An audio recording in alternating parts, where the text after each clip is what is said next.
Прежде чем служебное собаководство дошло до понимания, как добиться безупречного послушания, собакам пришлось на себе испытать всю боль и страдания методик подавления, среди которых самой популярной является использование метательной цепи.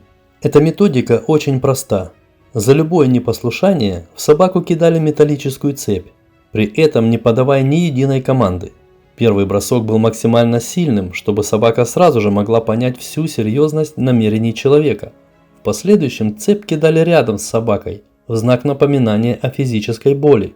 Таким образом, собаки внушали страх перед своим владельцем и прививали специфическую модель поведения. На таком же принципе строились все методики подавления. У каждой из этих методик свое орудие казни. Именно так правильно называть удавки, строгие ошейники, метательные цепи, хлысты и прочие приспособления, ввиду того, что они убивают у собаки ее внутренний мир.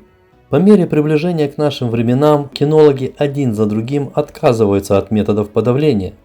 Первая и основная причина – это то, что они совершенно не работают на практике, а только лишь создают иллюзию работы, и доказать это не составит никакого труда. Почему же после причинения боли собаке многие владельцы думают, что собака выполняет их требования? Ответ очень простой. Они попали в сети обмана.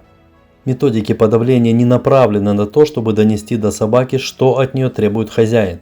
Цель этих методик при помощи болевого воздействия – запугать собаку, заставить бояться своего хозяина и тем самым снизить ее эмоциональный фон и активность. А в последующем привить устойчивую модель поведения медленного, подавленного существа, плетущегося на поводке за своим хозяином.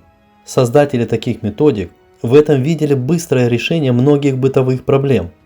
После удушения, ударов хлыстом или кидания различных предметов собака просто находится в стрессе, и ее совершенно не интересует весь окружающий мир. А тем более, если занятие проводит не сам хозяин, а приглашенный для этого специалист такого рода деятельности. В таком случае собака испытывает еще больший стресс. Она видит, что ее отдали в руки чужого человека, тот над ней издевается, а от хозяина в этот момент поддержки нет. Поэтому после причинения физической боли собака боится сделать любое действие, потому что не понимает, за что именно ей причиняют физическую боль. Всем своим видом она говорит об этом, но ее никто не слушает. Ей цинично указывают на ее место в стае. Ввиду этого она принимает единственно возможное в этой ситуации решение – присмыкается перед своим мучителем.